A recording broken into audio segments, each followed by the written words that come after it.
one day somebody does something unspeakable to someone else, to someone you hardly knew, and you do something about it, because you can.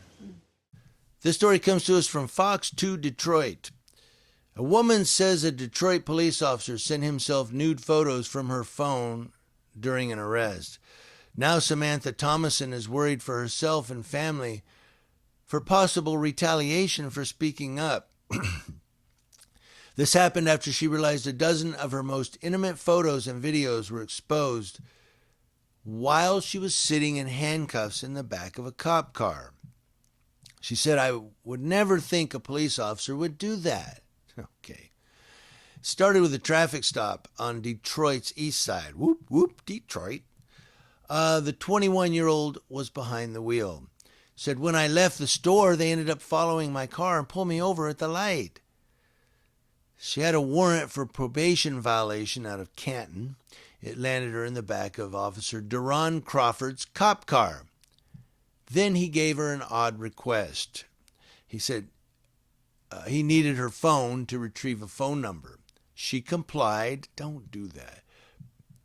She complied in handcuffs, after all. So when I got to Canton, they let me use my phone to make a call.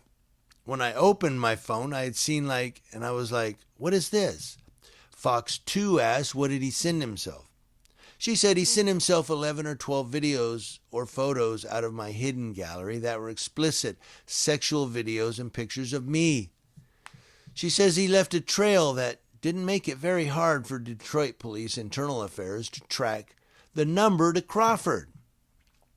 He's now charged with multiple felonies, given a personal bond, and he's on house arrest with a tether. House arrest, watching Oprah. Fox 2 said, "Even if you're in trouble, you still have rights. How do you feel about police now?" She said, "Scared, terrified. I don't want to leave my house. They know my car, and I'm scared they're going to try and mess with me because that might be their friend." Now, Thomason said that Crawford stopped by her house at 7:30 a.m. the next morning while off duty and knocked on the door. He was in uniform and claimed he had a warrant for her arrest. Thomason, however, knew something was off and called 911. That's the smartest thing you've done, call 911. But he shows up at the house the next morning. "I have a warrant for your arrest."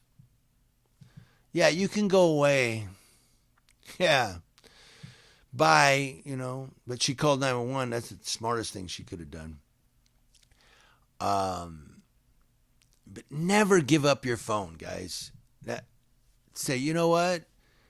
I'm going to hold my phone and you can, lock it." Always lock it and then say, "I'm not unlocking it." Get a search warrant. "I'm not unlocking it." You tell them that. "I'm not unlocking." "Well, you're obstructing." "Well, get a search warrant if you want to search my phone."